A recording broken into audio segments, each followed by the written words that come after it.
Bismillahirrahmanirrahim. Assalamualaikum warahmatullahi wabarakatuh.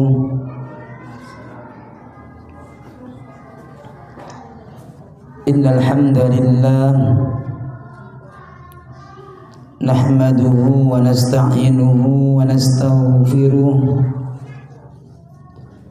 wa na'udzu billahi min syururi anfusina wa min sayyiati a'malina. Man yahdihillahu fala mudilla lahu wa man yudlilhu fala hadiya lahu. Asyhadu an la ilaha illallah wahdahu la syarika lahu wa asyhadu anna Muhammadan abduhu wa rasuluhu la nabiyya wa la rasula ba'da. Qala Allah Ta'ala fi kitabihil karim. A'udzu billahi minasy syaithanir rajim. Bismillahirrahmanirrahim. Ya ayyuhalladzina amanu taqullaha haqqa tuqatih wa la tamutunna illa wa antum muslimun.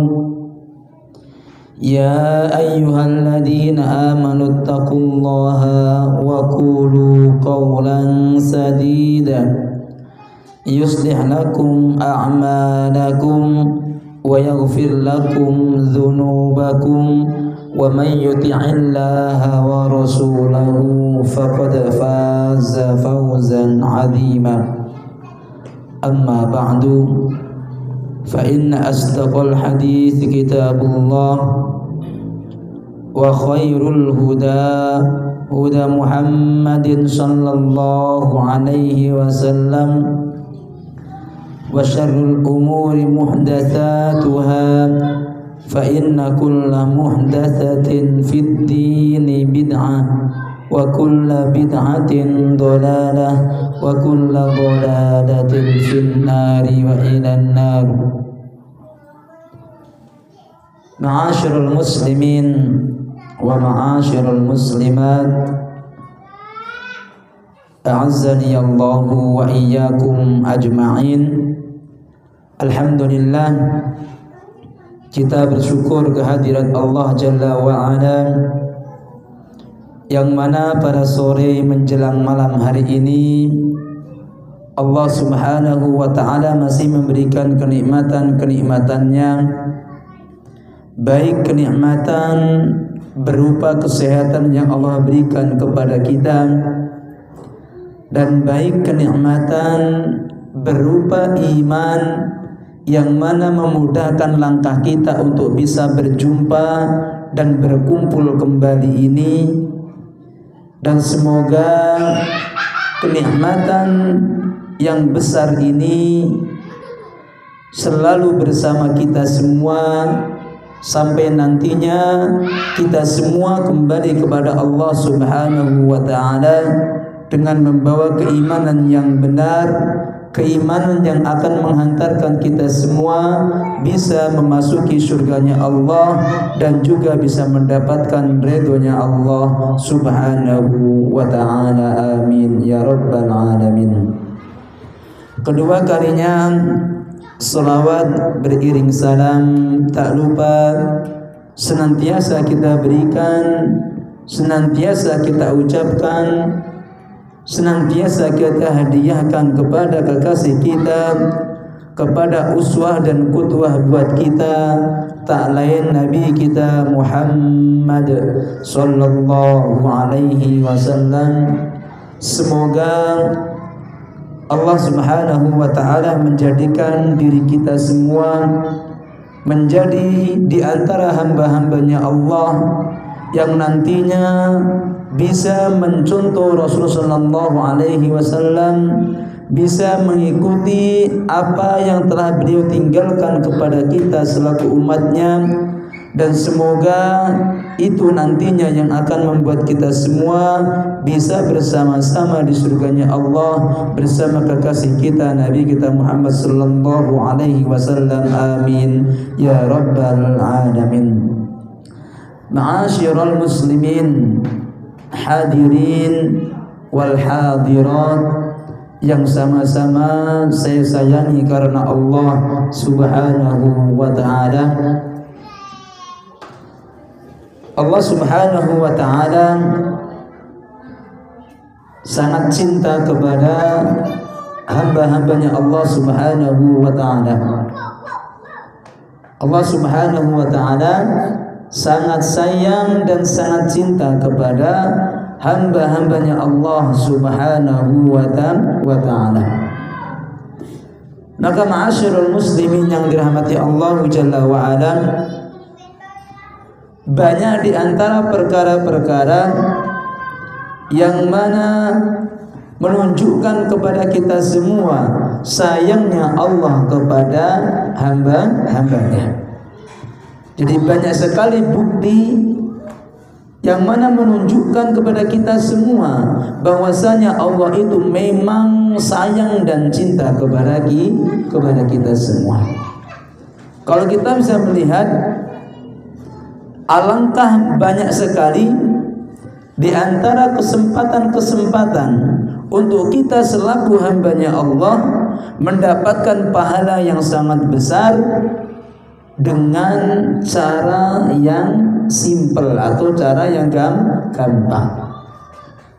Berapa banyak kesempatan yang Allah berikan kepada kita semua, sesuatu waktu ataupun tempat yang mana bisa mengangkat, bisa melipat gandakan dari pahala-pahala kita. Berarti ini menunjukkan bahwasanya cintanya Allah kepada diri kita, sehingga Allah memberikan banyak kesempatan kita beramal, mendapat lipatan pahala yang kita lakukan.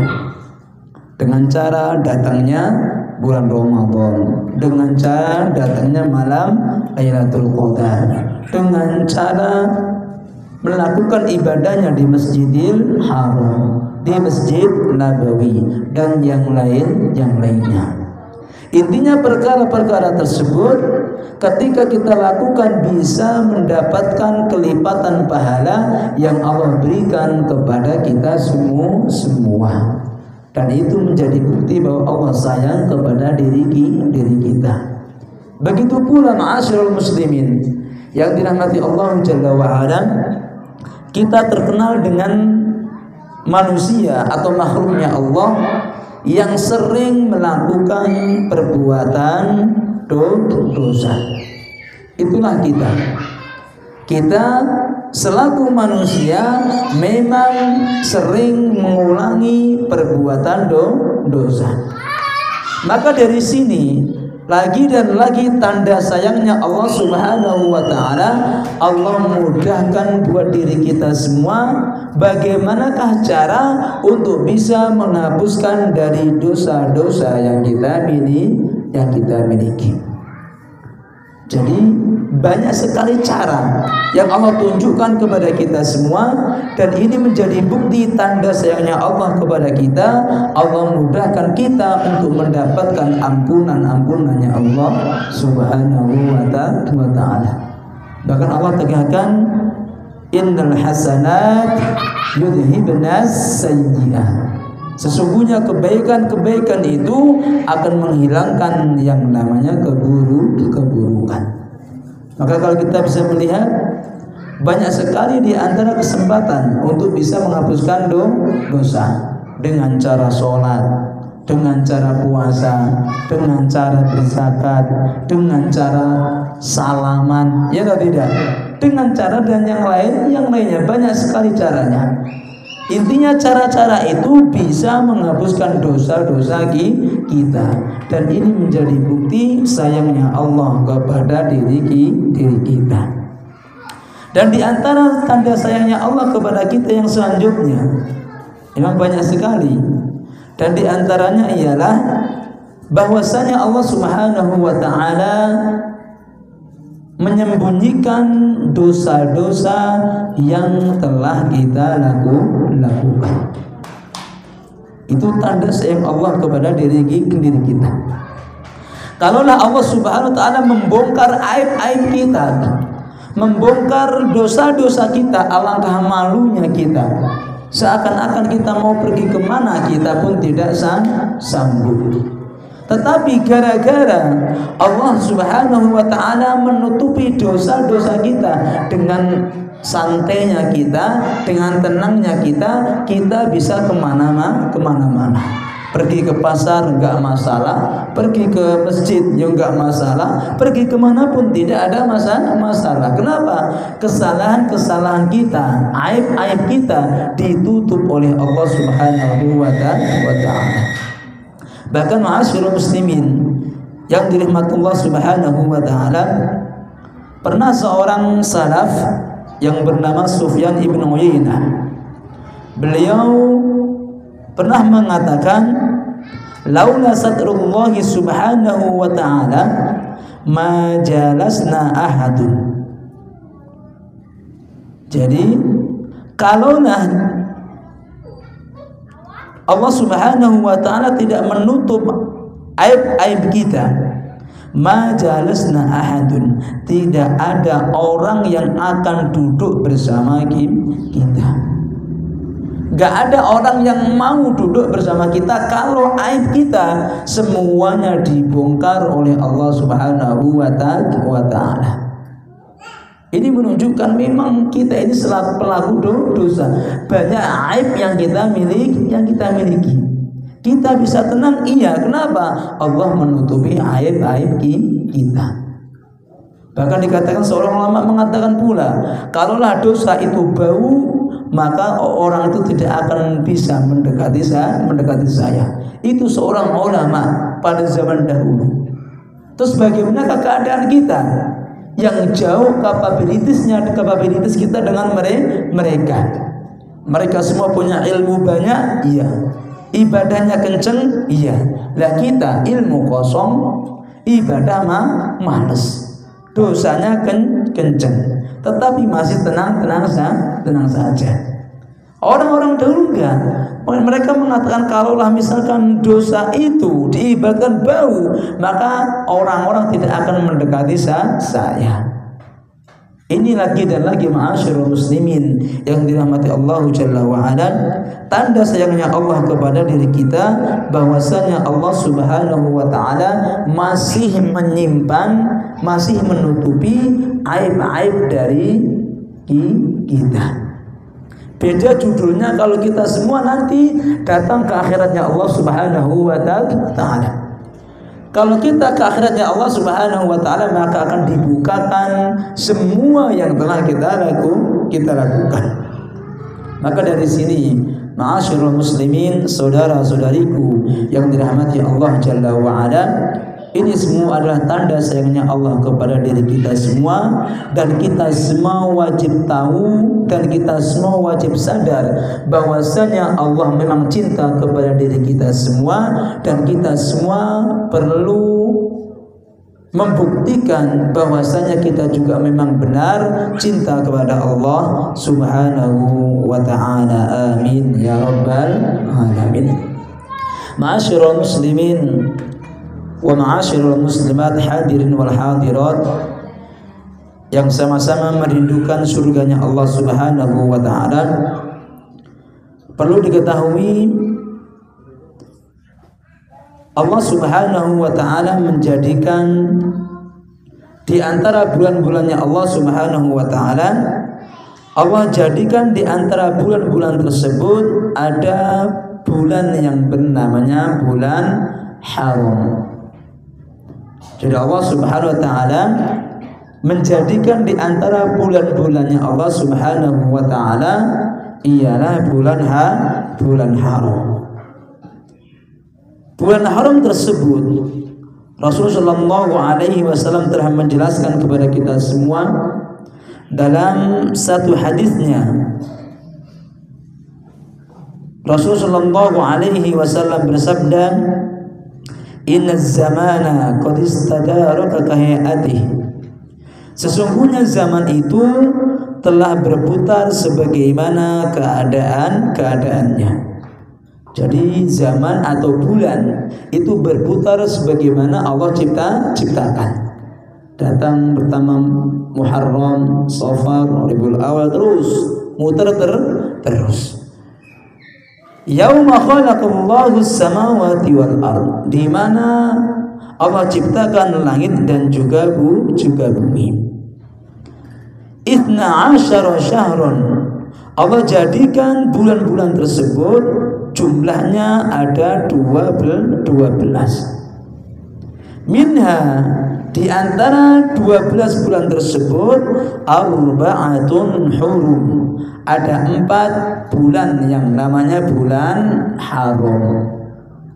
Jadi dari 12 bulan yang ada dalam Islam atau bulan tahun Hijriyah, ada 4 bulan yang dinamakan bulan haram. Salasatun mutawaliyat, ada 3 bulan yang mana 3 bulan ini berurutan, mutawaliyat, jejer, berurutan. Yang pertama ialah Dzulqa'dah, Dzulhijjah, wal Muharram. Bulan haram yang pertama ialah bernama Dzulqa'dah. Yang kedua Dzulhijjah, dan yang ketiga ialah Muharram. Jadi 3 bulan tersebut bulan yang Allah muliakan, dan ketiga-tiganya itu berurutan. Dimulai Dzulqa'dah, selanjutnya Dzulhijjah, dan selanjutnya Muharram. Dan yang terakhir ialah Rajab, baina Jumada wa Sya'ban. Jadi yang terakhir ialah Rajab, syahrul mudhar alladhi baina Jumada wa Sya'ban. Dan yang keempat ialah bulan Rajab, yaitu bulannya Mudhar atau Bani Mudhar, yang mana antara Jumada dan bulan Sya'ban, di tengah-tengah antara Sya'ban dan juga Jumada. Maka dari sini ma'asyiral muslimin yang dirahmati Allah Jalla wa Ala, hadis ini memberitahukan kepada kita semua, Allah khususkan 4 bulan haram. Ya, Allah bulan 4 haram. Yang pertama Dzulqa'dah, Dzulhijjah, Muharram, Rajab. Jangan sampai nggak hafal ya. Bulan yang Allah muliakan dari 12 itu diantaranya 4. 1 Dzulqa'dah, Dzulhijjah, Muharram, Rajab.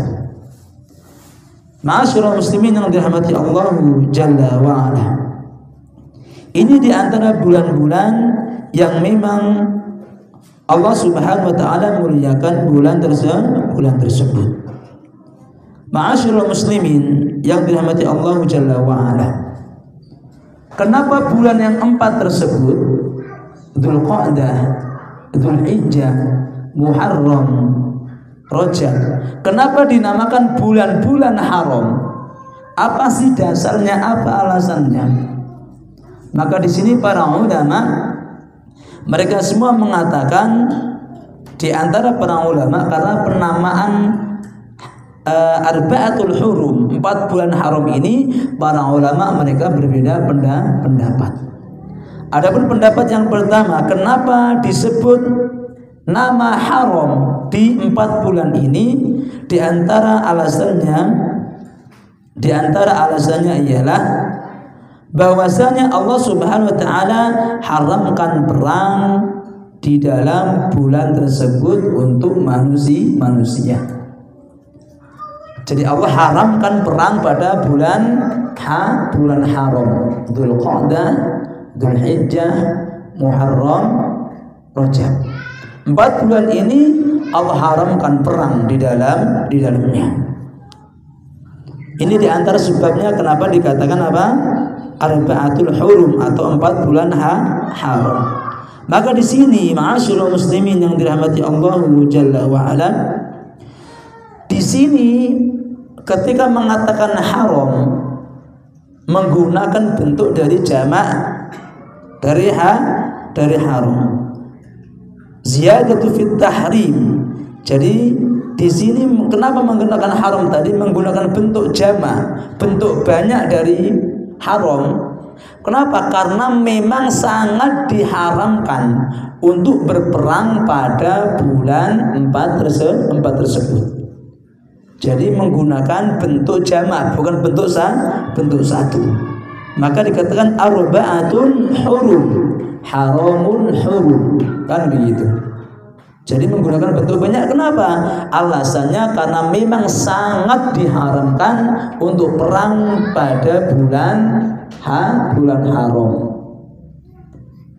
Ini diantara dasar yang pertama.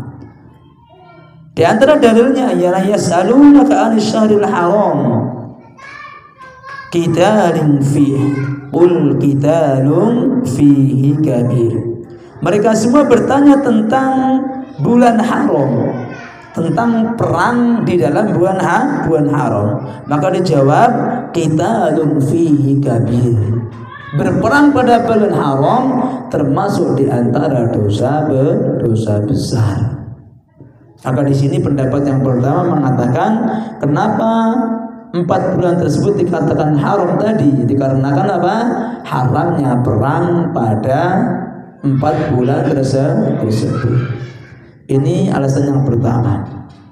Alasan yang kedua, kenapa dinamakan arba'atun hurum, 4 bulan haram? Kenapa? Alasan yang kedua ialah li'annal ma'siyata fiha takunu a'zamu wa ashaddu iqaban. Karena kemaksiatan yang dilakukan pada bulan haram, kemaksiatan yang dilakukan pada bulan haram 4 tadi, itu lebih besar dosanya dan lebih parah siksanya. Jadi nggak sama-sama berbohongnya. Bohong ketika di Dzulqa'dah dengan bohong ketika di sebelum Dzulqa'dah, maka itu beda dosanya. Sama-sama mukul orang ketika di Dzulqa'dah sama sebelum Dzulqa'dah, itu nanti beda dosanya. Walaupun pukulannya sama, baik sama bentuknya, sama rasanya, sama bilangannya, tetapi dosanya berbeda. Kenapa? Karena bulan tersebut memang Allah lipat gandakan apa tadi? Dosa bagi yang bermaksiat kepada Allah Subhanahu wa ta'ala. Maka Allah mengatakan fala tadlimu anfusakum. Maka janganlah kalian semua berbuat zalim pada bulan-bulan haram. Baik berbuat zalim kepada orang atau berbuat zalim kepada diri kita. Kalau berbuat zalim kepada orang, mukulin, nyakitin, itu zalim kepada orang. Tapi kalau zalim kepada diri kita ialah dengan memperbanyak dosa yang mana sejatinya akan memberikan madarat kepada diri kita. Maka di sini ma'asyiral muslimin yang dirahmati Allah Subhanahu wa ta'ala, kama anna ta'ata takunu fiha aktsaru ajran. Sebagaimana pula ketaatan yang dilakukan pada bulan haram ke bulan 4 tersebut, maka akan dilipat gandakan pahalanya. Sebagaimana dosa itu dilipat gandakan, tetapi pahala juga akan dilipat gandakan oleh Allah Subhanahu wa ta'ala. Maka dari sini ma'asyiral muslimin yang dirahmati Allah Jalla wa ala, inilah yang menjadi pembahasan kenapa dinamakan arba'atul hurum. Ada yang mengatakan sebabnya dikarenakan diharamkan perang pada bulan-bulan tersebut. Pendapat yang kedua mengatakan karena apa? Karena dilipat gandakannya dosa yang dilakukan pada bulan tersebut, sebagaimana dilipat gandakan pula pahala kalau kita melakukan ketaatan kepada Allah Subhanahu wa ta'ala. Pembahasan yang selanjutnya, ma'asyiral muslimin yang dirahmati Allah Jalla wa Ala. Bagaimanakah hukum berperang ketika pada bulan Arba'atul Hurum? Apakah pengharaman perang itu masih ada sampai sekarang? Inilah yang menjadi pembahasan kita selanjutnya. Jadi bagaimanakah hukum berperang pada Arba'atul Hurum? Maka di sini ma'asyiral muslimin yang dirahmati Allah Jalla wa Ala, berkaitan dengan perang di bulan 4, bulan yang mulia tadi, maka para ulama mereka semua berbeda pendapat. Jumhur mengatakan, mayoritas para ulama mengatakan bahwasanya haramnya perang pada bulan 4 bulan tersebut itu sudah nusikhat, sudah dinasakh, wa anna tahrimal qital fiha naskhun. Jadi jumhur pendapat ulama mengatakan, mayoritas para ulama, bahwasanya sekarang hukum haramnya perang di bulan 4 tersebut itu sudah dinasakh, itu sudah diganti. Berarti kalau diganti berarti boleh berperang. Ini pendapat yang pertama. Apa dasarnya? Dasarnya Allah mengatakan waqatilul musyrikina kaffah kama yuqatilunakum kaffah. Jadi perangilah mereka semua orang-orang musyrik sebagaimana mereka semua merangi kalian. Maka dari sini jumhur, mayoritas para ulama mengatakan hukum pengharaman perang di bulan mulia tadi itu sudah dinasakh atau diganti. Itu pendapat yang pertama. Pendapat yang kedua mengatakan bahwasanya anna tahrima fiha bakin wala yuzal. Dan yang namanya pengharaman perang tadi itu masih tetap berada hukumnya haram sampai sekarang. Wa hadzal qaul adharu min jihatid dalil. Jadi kalau kita mau melihat, memang pendapat ini juga di antara ulama mengatakan kuat. Jadi ada yang mengatakan sudah dinasakh, diganti pengharaman perang tadi, ada yang mengatakan tidak. Tetap pengharaman perang itu masih. Maka Syekh Ibnu Utsaimin rahimahullah ta'ala mengatakan wal qawlu rajih min aqwalil ulama annahu la yajuzul qitalu fiha illa ma kana difa'an. Maka Syekh Ibnu Utsaimin mengatakan, beliau mengambil pendapat yang kedua, bahwasanya tetap enggak boleh perang ketika apa? Ketika di bulan haram. Dzulqa'dah, Dzulhijjah, Muharram, Rajab, enggak boleh berperang kecuali illa ma kana difa'an, kecuali kalau memang kita melawan. Kalau kita mulai perang dulu ini yang enggak boleh. Tetapi kalau kita diajak perang atau diganggu, kita difa'an, mengambil hak kita, maka tidak menjadi masalah. Intinya tidak memulai perang dahulu. Kalau memang mereka ngajak perang, ya kita beli, kita berperang. Tetapi kita tidak memulai perang dahulu. Ini sebagaimana dikatakan siapa? Syekh Ibnu Utsaimin rahimahullahu ta'ala. Maka dari sini, ma'asyiral muslimin yang dirahmati Allah Jalla wa Ala, ini di antara perkara-perkara yang mana berkaitan dengan yang namanya apa tadi? Asyhurul Hurum atau bulan-bulan mulia. Tetapi ma'asyiral muslimin yang dirahmati Allah Subhanahu wa taala, yang kita bahas ialah bukan 3 bulan yang berurutan, tetapi yang akan kita bahas bersama-sama ialah bulan yang menyendiri dari bulan-bulan yang mulia, yaitu yang bernama Rajab. Jadi inilah yang akan kita bahas pada kesempatan sore hari ini. Jadi setelah kita tahu bahwasanya Rajab memang termasuk bulan yang Allah muliakan, bulan yang memang Allah muliakan pada bulan tersebut, maka kita akan membahas bersama-sama bagaimanakah atau kesalahan-kesalahan yang terkadang terjadi pada bulan Rajab. Jadi kesalahan-kesalahan yang terjadi pada bulan Rajab. Ma'asyiral muslimin yang dirahmati Allah Subhanahu wa taala.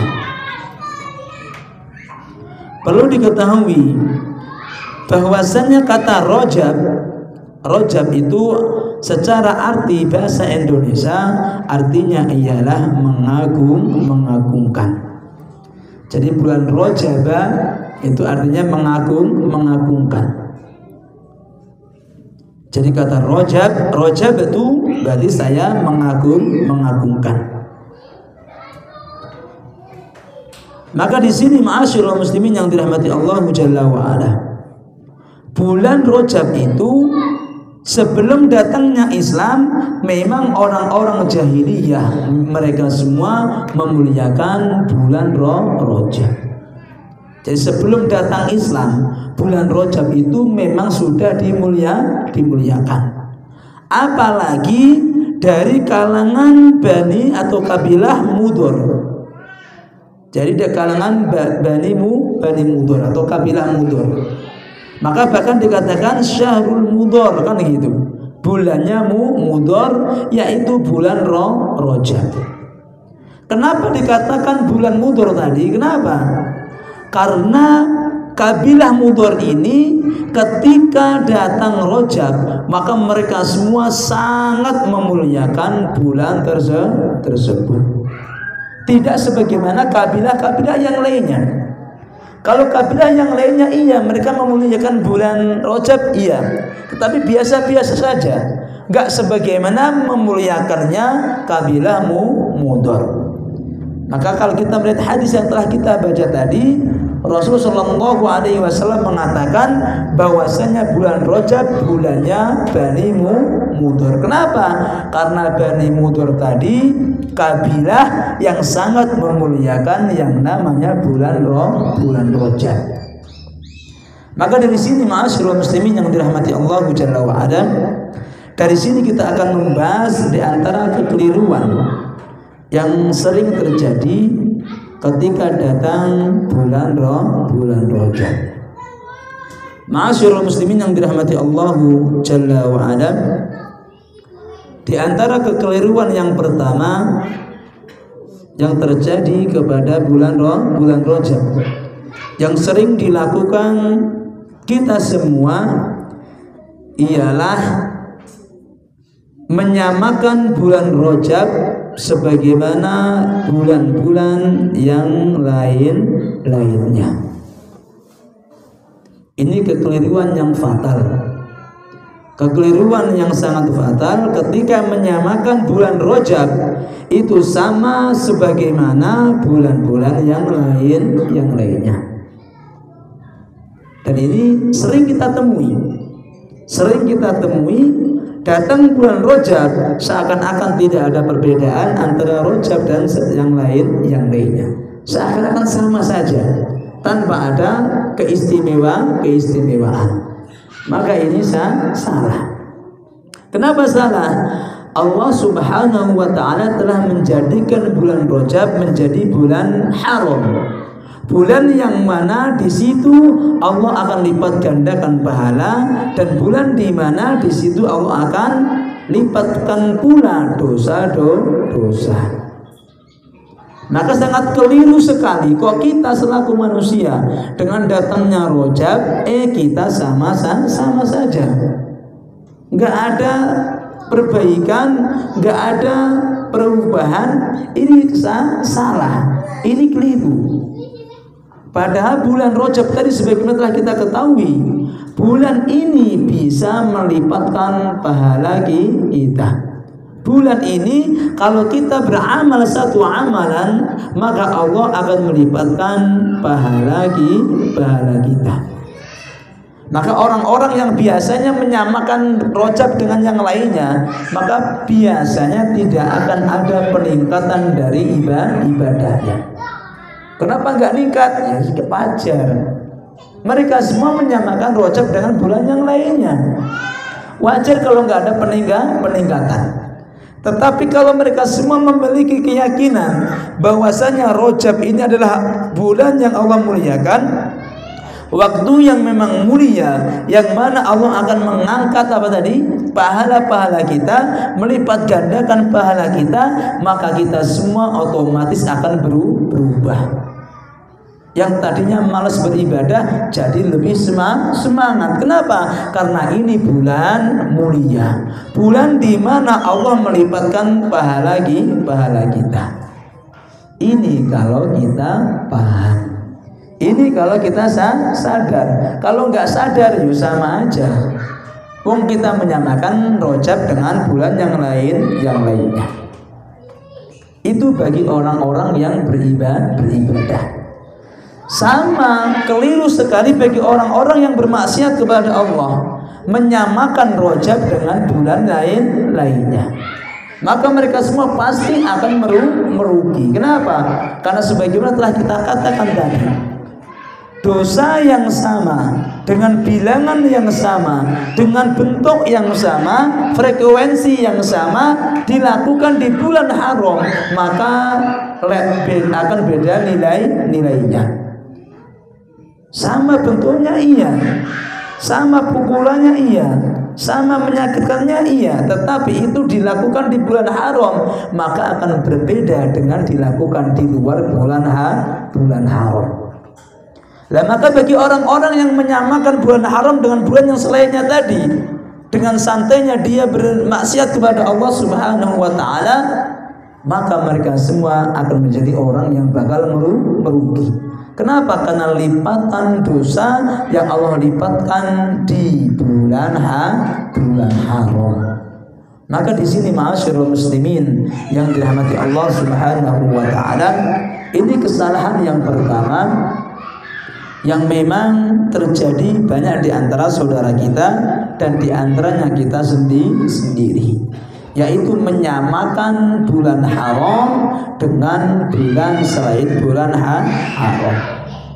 Bagaimana mungkin kita menyamakan? Allah sendiri yang memuliakan, ya atau tidak?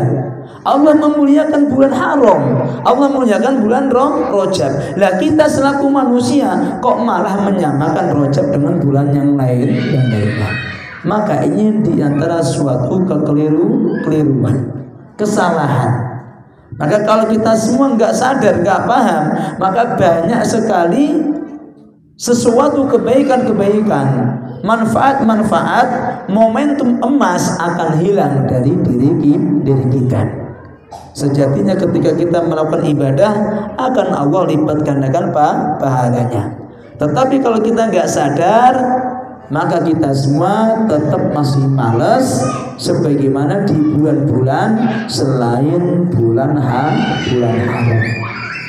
Maka ini di antara kekeliruan yang pertama. Jadi kebanyakan manusia menganggap bahwasanya bulan yang melipat gandakan pahala itu hanya Ramadan saja. Tidak. Ada bulan-bulan yang lainnya. Di antaranya bulan apa? Bulan haram. Bulan haram ini pula Allah Subhanahu wa ta'ala akan lipat gandakan pahala-pahala bagi hambanya yang mau beribadah kepada Allah Subhanahu wa ta'ala. Ini diantara kekeliruan yang pertama. Kekeliruan yang kedua, yang pertama tadi apa tadi? Menyamakan. Kekeliruan yang kedua ialah mereka semua berlebih-lebihan di dalam beribadah kepada Allah Subhanahu wa ta'ala, dikarenakan bulan ini bulan mulia. Itu kekeliruan yang kedua.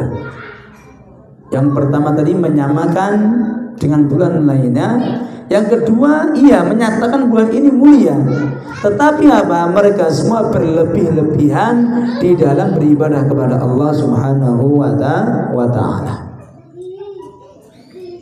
Maka di sini ma'asyiral muslimin yang dirahmati Allah Jalla wa ala, sebagaimana telah kita sepakati bahwasanya di antara syarat untuk menjadikan amalan kita atau ibadah kita bisa diterima oleh Allah Subhanahu wa ta'ala, bisa mendapatkan balasan dari Allah Subhanahu wa ta'ala, harus ada yang namanya apa itu? Ibadah kita bisa diterima Allah, ibadah kita bisa mendapatkan pahala dari Allah, itu ada syarat-syaratnya. Syarat yang pertama ialah ikhlasu lillahi ta'ala. Memang mengikhlaskan ibadah kita semata-mata murni karena Allah Subhanahu wa ta'ala. Yang kedua ialah mutaba'atun Nabi sallallahu alaihi wasallam. Jadi mengikuti Nabi sallallahu alaihi wasallam. Maka kalau kita melihat dari dua syarat ini,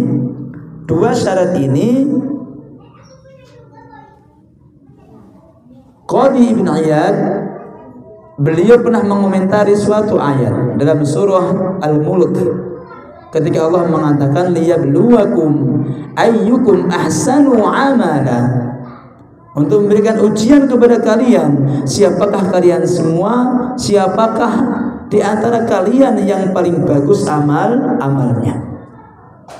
Jadi banyak saja dari amalan itu enggak cukup. Saya ulangi lagi, banyak saja dari amalan itu tidak cukup. Memang iya kita butuh amalan banyak, tetapi banyak saja itu tidak cukup. Tetapi yang paling inti bukan banyaknya, tetapi bagaimanakah menjadikan amalan kita itu diterima. Kalau hanya banyak saja nggak cukup. Misalkan kita punya penuh masjid ini, penuh dengan apa? Dengan apa namanya itu? Padi yang belum dengan padi. Ya, dengan apa? Padi. Tetapi penuhnya padi tersebut itu padinya tidak ada. Kalau bahasa Jawa itu gabuk gitu. Jadi nggak ada isinya. Tetapi penuh, iya banyak isinya, banyak apa? Karungnya. Tetapi nggak ada isinya. Mending mana punya penuh masjid ini padi yang gabung nggak ada isinya tadi, atau memiliki 5 atau 10 sak tapi ada isinya. Milih mana? Lebih milih 5 sak saja, 5 kantong. 5 kantong tapi ada manfaatnya. Maka saya katakan banyak saja enggak cukup. Tetapi manfaat atau tidak itulah yang menjadi masalahnya. Maka amalan pun sama. Ayyukum ahsanu amala. Siapakah kalian yang paling bagus amalnya? Banyak saja tidak cukup, harus bagus. Maka di sini Qadi Ibn Iyad mengatakan, dikatakan ahsan wa amala, yang paling ahsan, yang paling bagus ialah ma akhlasahu wa ma aswabahu, yang paling ikhlas amalnya dan yang paling shawab, yang paling benar. Maksudnya benar ialah amal ini memang benar datangnya dari Rasulullah Shallallahu Alaihi Wasallam. Kalau nggak ada ikhlas, nggak dapat. Nggak ada shawab, nggak ada benar datang dari Rasul, maka juga nggak dapat. Maka di sini penting sekali bahwasanya yang namanya amalan itu dua perkara ini wajib ada. Al-ikhlasu lillahi ta'ala wa mutaba'atun Nabi sallallahu alaihi wasallam. Jadi ikhlaskan semua amalan kita memang murni karena Allah, karena itu adalah tujuannya. Innamal a'malu binniyah. Semua amalan tergantung dengan niatnya. Kita niat untuk Allah, maka Allah balas. Allah terima amalan kita. Allah juga mengatakan wa ma umiru illa liya'budullaha mukhlishina lahud-din. Ikhlaskan semua karena Allah Subhanahu wa ta'ala. Yang kedua ialah harus mengikuti apa yang memang dibawa Rasulullah sallallahu alaihi wasallam. Jangan membuat ibadah masing-masing. Kalau bisa ikuti yang telah diajarkan Rasulullah sallallahu alaihi wasallam. Apa dasarnya? Di antara dasarnya sebagaimana Rasulullah sallallahu alaihi wasallam telah mengabarkan kepada kita semua, man 'amila 'amalan laisa 'alaihi amruna fahuwa raddun. Barang siapa melakukan suatu amalan yang mana amalan ini bukan dari kami, bukan dari perkara kami, bukan dari perintah kami, fahuwa raddun, maka akan ditolak. Siapa yang melakukan amalan bukan datang dari Rasul, amalannya tidak akan diterima, amalannya akan ditolak. Atau hadis lain juga mengatakan man ahdatsa fi amrina hadza ma laysa minhu fa huwa raddun. Barang siapa membuat perkara-perkara baru yang bukan dari perintah kami, bukan dari perkara kami, dilakukan fa huwa raddun, akan juga ditolak. Maka dari dua hadis ini, dua dalil ini, yang pertama ikhlasu lillahi ta'ala, ikhlaskan karena Allah Subhanahu wa ta'ala, dan yang kedua wajib mutaba'ah, wajib mengikuti Rasulullah sallallahu alaihi wasallam agar amalan kita semua bisa mendapatkan diterima oleh Allah Subhanahu wa ta'ala. Maka dari sini ma'asyiral muslimin yang dirahmati Allah Jalla wa ala, di antara kekeliruan yang telah kita katakan tadi, banyak di antara saudara-saudara kita, mereka semua dengan datangnya bulan Rajab, mereka semua banyak melakukan perkara-perkara yang memang tidak diajarkan oleh siapa? Rasulullah sallallahu alaihi wasallam. Jadi banyak mereka semua, ada banyak sekali ibadah-ibadah yang memang dulunya Rasulullah sallallahu alaihi wasallam tidak melakukannya, tetapi pada bulan Rajab dilakukan oleh mereka. Dan ini kebanyakan mereka semua mengkhususkan suatu ibadah. Bukan berarti kita tidak boleh melakukan ibadah tersebut, tidak. Tetapi kebanyakan mereka semua mengkhususkan ibadah pada waktu tertentu. Karena takhsisul ibadah fi waqtin ma, pengkhususan ibadah di waktu tertentu itu membutuhkan yang namanya dalil. Kalau mengkhususkan dalam suatu ibadah dalam waktu tertentu, maka itu perlu dalil. Apalagi penuh dengan keyakinan kalau kita melakukan ini maka akan dapat ini.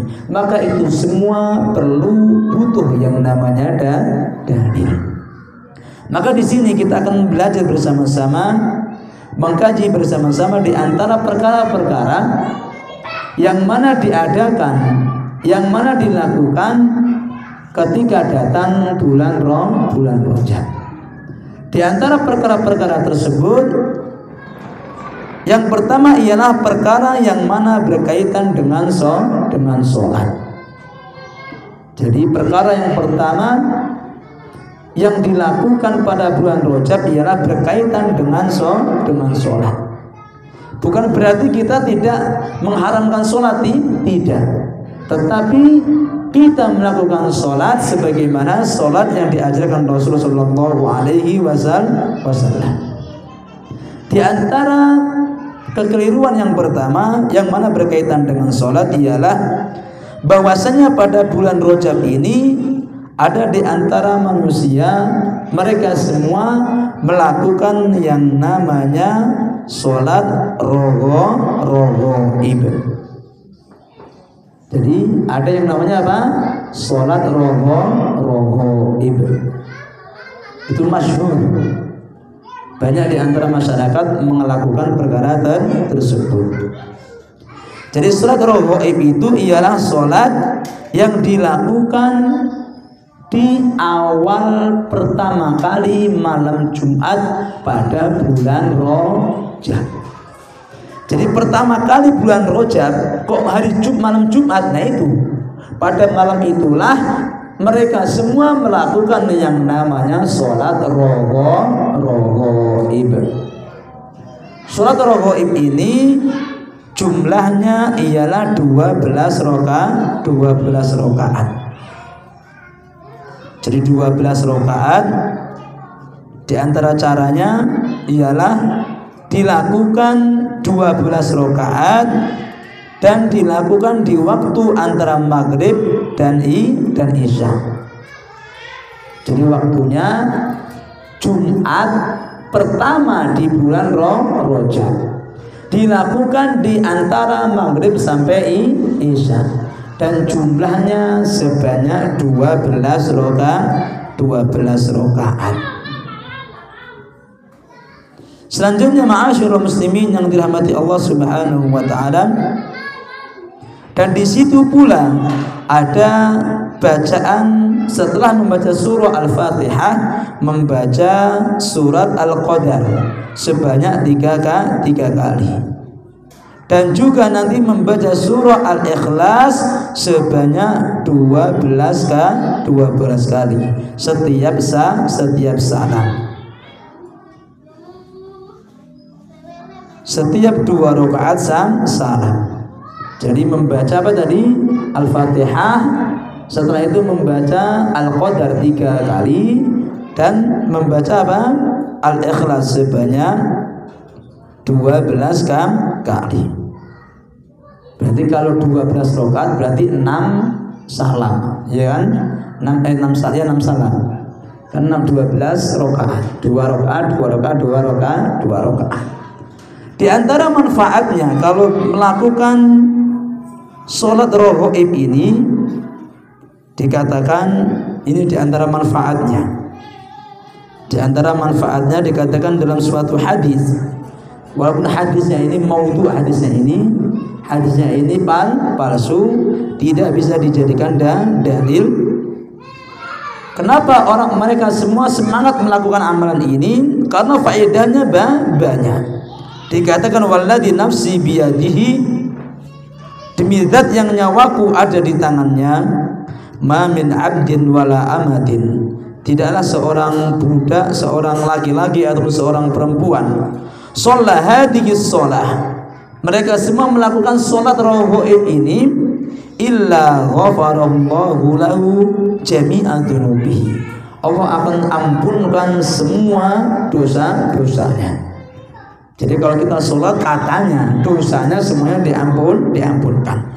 Walau kanat mithlu zabadil bahri, walaupun dosanya itu sebanyak buih yang ada di lautan. Bahkan dikatakan wa adadur ramali, walaupun sebanyak jumlah pasir yang ada di dunia. Wa wasnul jibali, dan seberat pula gunung-gunung yang ada di dunia. Sebesar gunung yang ada di dunia ini, dosanya pun akan diampunkan. Wa waraqis asjari, dan sebanyak daun-daun dari pepohonan. Coba dihitung daun berapa ini? Itu semua akan diampuni katanya. Maka dikatakan wa yashfa' yaumal qiyamati fi 700 min ahli baitihi mimman qad ustujiban nar, maka akan bisa memberikan syafaat kepada keluarganya 700 orang dari keluarganya yang memang sudah wajib masuk neraka. Nah coba, alangkah agak enak kalau memang ini benar ya. Kalau memang hadisnya itu bisa dijadikan dalil, alangkah enaknya. Keluarga kita nggak sampai berapa tadi? 700-an. Paling yang kita kenal berapa? Sisa-sisa, kan gitu bahasanya. Ini kesempatannya 700 orang dari keluarga kita yang memang sudah yakin orang ini masuk neraka. Kita bisa beri syafaat. Maka kalau memang hadisnya ini benar, alangkah enaknya. Tetapi lagi dan lagi, sholat ghaib ini memang tidak dilakukan Rasulullah SAW. Hadisnya ini hadis lemah, tidak bisa dijadikan dalil. Maka ini diantara kekeliruan yang pertama yang mana berkaitan dengan sholat, yaitu melakukan sholat ghaib. Jadi sholat yang dilakukan di Jumat pertama dilakukan di waktu maghrib sampai isya, dan dilakukan 12 rakaat. Di dalam setelah Fatihah membaca apa tadi? Al-Qadar 3 kali, Al-Ikhlas 12 kali. Dan sebelum melakukan sholat di hari Jumatnya tadi, malamnya tadi, disunnahkan untuk melakukan puasa katanya. Jadi Kamisnya itu puasa dulu. Kamisnya puasa, setelahnya baru melakukan sholat ghaib. Ini kekeliruan yang pertama. Kekeliruan yang kedua, yang mana masih berkaitan dengan sholat, ialah ada yang namanya sholat alfiyah. Sholat apa? Alfiyah. Yang mana sholat ini dilakukan pada hari pertama bulan Rajab. Jadi ketika hari pertama Rajab itu mereka melakukan sholat alfiyah. Dan sholat ini pula dilakukan di pertengahan bulan Sya'ban. Ini diantara kekeliruan. Jadi di awal pertama bulan Rajab dan di pertengahan Sya'ban.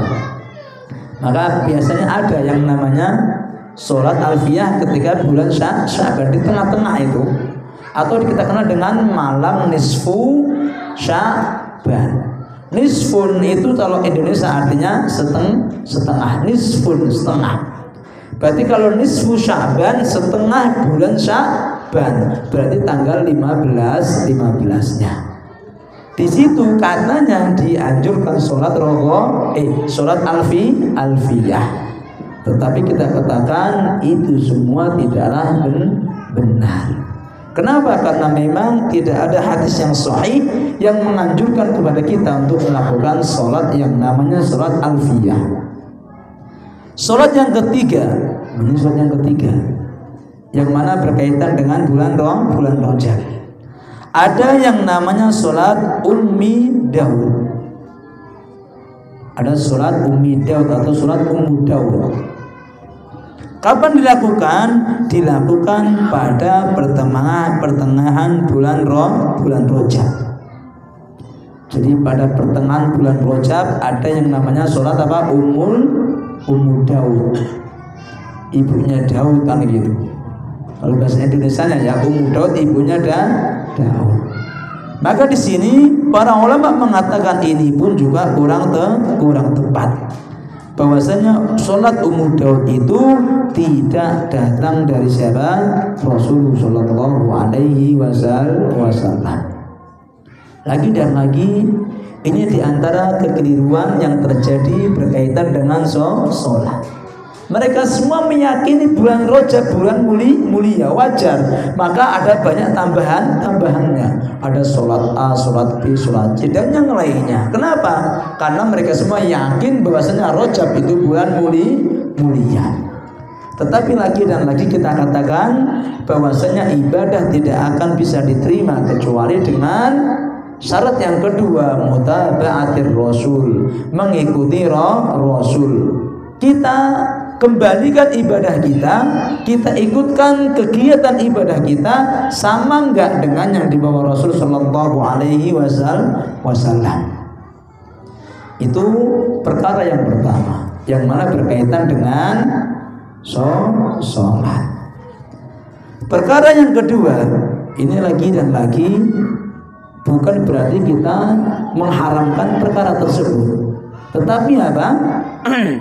Tidak melebih-lebihkan, tidak nambah-nambahi, tetapi melakukan semesti yang apa dilakukan Rasulullah Shallallahu Alaihi Wasallam. Maka perkara yang kedua, Kekeliruan yang kedua ialah berkaitan dengan yang namanya puasa. Saya katakan lagi, bukan berarti nggak boleh puasa, tidak. Tetapi melebih-lebihkan puasa dengan keyakinan dan keyakinan yang salah, maka inilah yang tidak diperbolehkan. Ma'asyiral muslimin yang dirahmati Allah Subhanahu wa taala, maka ada beberapa dalil, beberapa hadis yang mana hadis-hadis ini palsu ataupun lemah, yang menyatakan bahwasanya keutamaan orang-orang yang berpuasa pada bulan Rajab. Maka kemarin saya sempat nelpon siapa orang di mana gitu kan, tanya. Ketika orang ngomong saya lagi puasa apa saya tanya? Itu waktu itu hari Jumat kalau salah, atau hari Sabtu. Lagi puasa Rajab loh. Puasa Rajab, ada puasa Rajab, saya pikir gitu. Gak ada puasa Rajab itu, gak ada puasa Rajab. Kalau puasa, melakukan puasa pada bulan Rajab, tetapi bukan mengatasnamakan puasa Rajab, enggak masalah. Tetapi yang menjadi masalah, mereka semua melakukan puasa dengan niatan puasa Rajab. Inilah yang masalah. Maka saya katakan kepada orang tersebut, kalau memang mau puasa, jangan nambah-nambahi.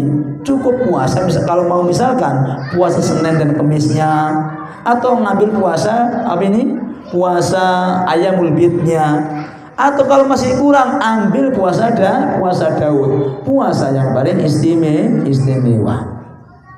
Kalau orangnya tadi mengatakan kan dianjurkan untuk puasa tanggal 1 sampai tanggal 10. Ini dari mana lagi dalilnya? Kan gitu. Dianjurkan puasa kapan? Tanggal 1 sampai tanggal 10. Dari mana dalilnya? Maka saya katakan salah. Kenapa mereka semua semangat berpuasa? Lagi dan lagi saya katakan, mereka semua ketika disuruh puasa pada puasa yang sunnah, pastilah mereka semua akan bermalas-malasan untuk melakukannya. Kalau nggak percaya, cek sendiri. Ketika mereka semua semangat puasa-puasa yang tidak ada contohnya, coba suruh puasanya ada contohnya. Senin Kamis misalkan, atau puasa Ayyamul Bid silahkan juga. Coba dicek kuat nggak mereka semua. Tetapi kenyataannya kebanyakan mereka semua tidak kuat. Tetapi kuat untuk melakukan puasa-puasa yang memang tidak ada dasarnya. Dan itu memang realita. Suruh puasa Senin Kemis gak mampu. Tapi suruh puasa yang namanya puasa merawat, puasa nggak makan nasi, puasa nggak makan yang hidup-hidup, puasa putih bertahun-tahun, kuat, ya atau tidak? Kuat. Puasa putih bertahun-tahun dia hanya makan nasi putih, bertahun-tahun kuat mereka. Ada yang puasa nggak makan yang bernyawa, bertahun-tahun, ya kuat. Kalau sahur makanya ya putih, pokoknya segala putih, nasi putih sama garam, putih-putih terus pokoknya. Kuat mereka semua, bertahun-tahun. Tetapi untuk puasa Senin Kemis, yang kadang bukanya pakai ayam, pakai es, pakai ini, enggak kuat. Kenapa? Karena lagi dan lagi sunnah ketika dilakukan ada penghalangnya, diantaranya syaitan. Tetapi kalau bukan sunnah, bukan penghalang, tapi pendorong. Susah pun gampang untuk dilakukan, ya atau tidak? Susah aslinya. Loh, puasa putih itu susah. Makan cuma nasi putih ini susah itu. Tetapi gampang dilakukan. Kenapa? Ada dorongan dari mana syaitannya. Biar yang penting berangkat kan gitu. Tapi kalau dalam perkara-perkara sunnah biasanya susah. Kenapa? Syaitan selalu menghalangi. Maka di sini kita akan membaca di antara dalil yang mana berkaitan dengan puasa pada bulan Rajab. Yang pertama ialah barang siapa yang puasa 3 hari, hari Kamis, Jumat dan Sabtu pada bulan haram, Allah akan memberikan pahala ibadah selama 900 tahun. Masya Allah, 900 tahun pahala ibadah. Alangkah luar biasanya. Puasa kapan? Cukup 3 hari. Hari apa tadi? Hari Kamis, Jumat, Sabtu. 3 hari puasa. Kamis, Jumat, Sabtu pada bulan Rajab akan mendapatkan pahala berapa? 900 tahun. Alangkah luar biasanya mendapatkan pahala yang besar hanya dengan puasa 3 hari. Maka ini biasanya kalau ibadah, kalau hadisnya itu lemah, dhaif, bahkan palsu, memang biasanya yang diiming-imingkan itu menggiurkan biasanya. Biasanya menggiurkan. Kalaulah misalkan memang yang diiming-imingkan menggiurkan tapi hadisnya sahih, ya enggak masalah. Tetapi kalau hadisnya tidak sahih, lemah, bahkan palsu, maka ini kita tidak bisa menerimanya. Ini hadis yang pertama, puasa 3 hari, Kamis, Jumat, Sabtu, pahalanya apa? Ibadah 900 tahun. Hadis yang lain juga mengatakan bahwasanya barang siapa puasa hari pertama bulan Rajab akan menghapus dosa 3 tahun. 1 hari pertama 3 tahun akan terhapus.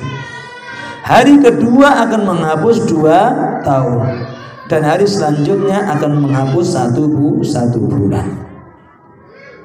Jadi kalau kita hitung 3 tahun 2 tahun berarti 5 tahun. Tambah 1 bulan berarti berapa? 5 tahun 1 bulan. Kalau puasa 3 hari awal di bulan Rajab. Ada yang selanjutnya, ada pula yang mengatakan berpuasa pada hari ke-7 saja.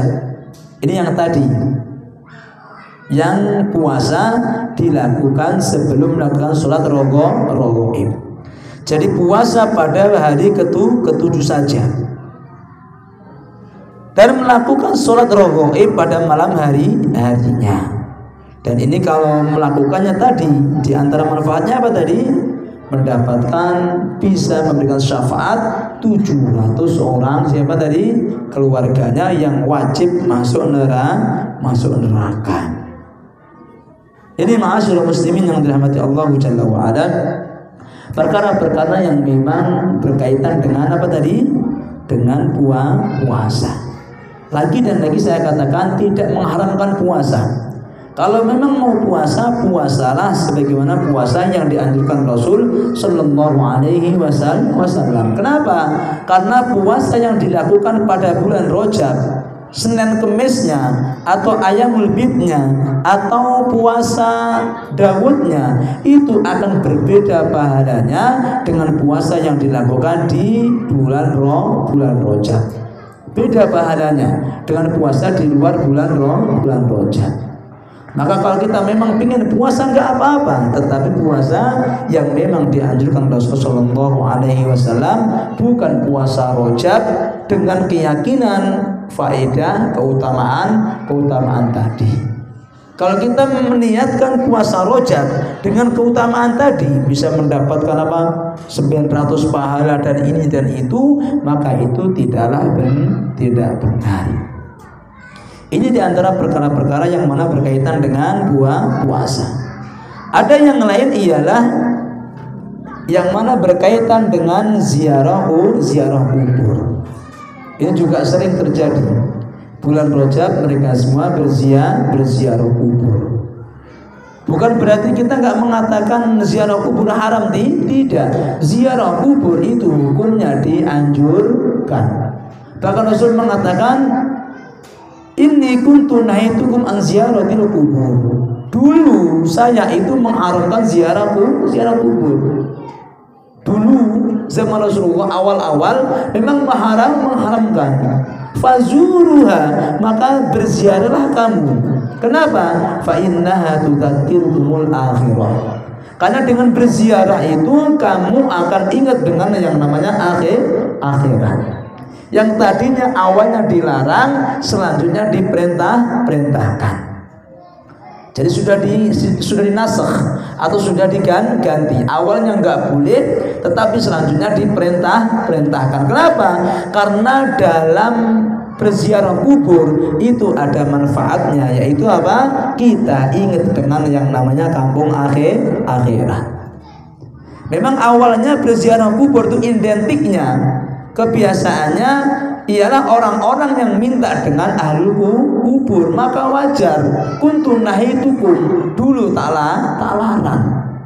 Ya awalnya bagaimana mereka semua minta kepada orang yang sudah meninggal dunia. Padahal meminta dengan orang yang memang enggak berhak atau tidak bisa mewujudkan tadi, itu diantara perkara yang tidak diperbolehkan. Minta orang sudah mati, ya Allah ya fulan, tolong ya fulan, ya syekh, ya ustaz, ya siapa, tidak boleh. Maka wajar awalnya kuntu nahaitukum. Tetapi selanjutnya fazuruha, diperintahkan. Kenapa? Karena berziarah kubur itu mengingatkan kita dengan kampung akhirat. Berarti dari sini kita tahu ziarah kubur itu diantara maksudnya atau sebabnya kita disuruh berziarah itu bukan minta doa kepada si mayit, tetapi kita ingat dengan yang namanya akhirat. Hati kita lebih lunak dan yang lainnya. Maka di sini ma'asyiral muslimin yang dirahmati Allah Subhanahu wa taala, pengkhususkan ziarah kubur, baik di ziarah kubur orang-orang soleh atau ziarah kubur makam Nabi di bulan Rajab, maka itu tidak tepat atau keliru. Kalau hanya ziarah saja nggak apa-apa, tetapi jangan mengkhususkan. Jangan khususkan. Kalau kita mengkhususkan maka butuh yang namanya dalil. Tetapi kalau nggak mengkhususkan tidak menjadi masalah. Bulan Rajab kita misalkan ziarah kubur nggak masalah. Tetapi jangan mengkhususkan. Yang nggak boleh itu mengkhususkan. Itu yang kurang tepat.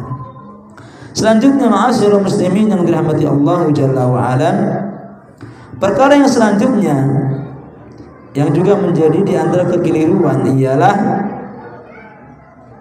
mengkhususkan pembagian harta kepada anak yatim. Itu juga kurang tepat.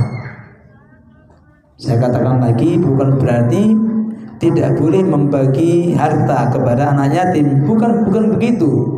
Tetapi mengkhususkan pada bulan Rajab ini yang menjadi masalah. Kalau untuk memberikan harta kepada anak yatim sangat dianjurkan.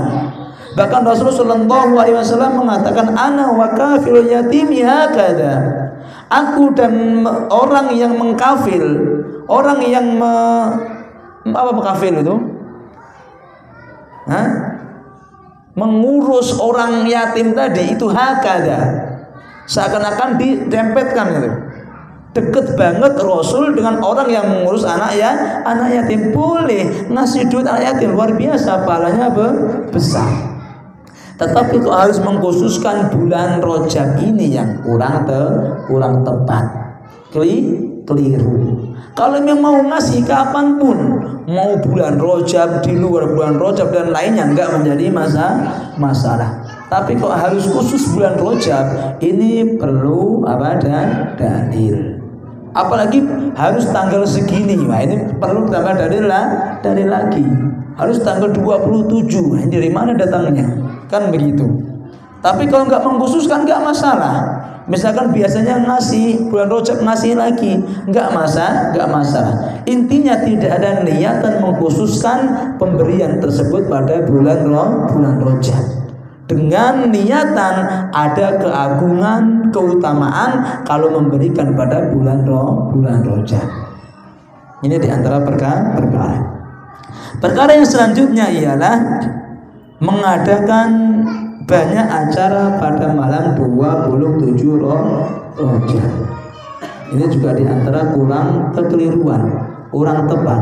Buat acara yang memang terkadang acara tersebut tidak ada dasarnya dari Rasulullah SAW pengkhususan pada malam 27 Rajab. Jadi intinya itu mengkhususkan sesuatu memang butuh dalil. Kalau enggak mengkhususkan maka tidak menjadi masalah. Yang menjadi pembahasan ialah pengkhususan dalam suatu ibadah. Kalau enggak mengkhususkan, saya katakan lagi, tidak menjadi masalah. Contohnya, misalkan malam 27, pengkhususan harus membaca misalkan surah Al-Waqiah. Kalau mengkhususkan baca surah Al-Waqiah malam 27, maka butuh dalil. Tetapi kalau hanya membaca Al-Quran, baca apapun suratnya, enggak menjadi masalah. Tapi kalau mengkhususkan harus membaca Al-Waqiah atau membaca Al-Baqarah atau membaca ini, maka ini yang memerlukan dalil. Lagi dan lagi, ini semua mengajak kepada kita semua agar amalan yang kita lakukan memang berdasarkan contoh ajaran dari siapa? Rasulullah SAW. Sehingga dengan kita mencontoh beliau, mengikuti beliau, insya Allah amalan kita akan diterima oleh Allah Subhanahu wa Ta'ala. Dan kalau amalan kita diterima oleh Allah, kita nanti mudah memasuki surganya Allah Subhanahu wa Ta'ala. Maka dari sini ma'asyiral muslimin yang dirahmati Allah Jalla wa'ala, kita berdoa kepada Allah Subhanahu wa Ta'ala, semoga Allah Subhanahu wa Ta'ala menjadikan kita semua di antara hamba-hambanya Allah Subhanahu wa Ta'ala, yang mana ketika kita beramal mengikhlaskan amalan kita karena Allah Subhanahu wa Ta'ala, dan menyamakan amalan kita sebagaimana yang ditinggalkan Rasulullah SAW, agar amalan kita nantinya bisa diterima oleh Allah dan mendapatkan balasan dari Allah Subhanahu wa Ta'ala. Amin ya rabbal alamin. Yumkin hadza minni aqulu astaghfirullah li wa lakum. Assalamualaikum warahmatullahi wabarakatuh.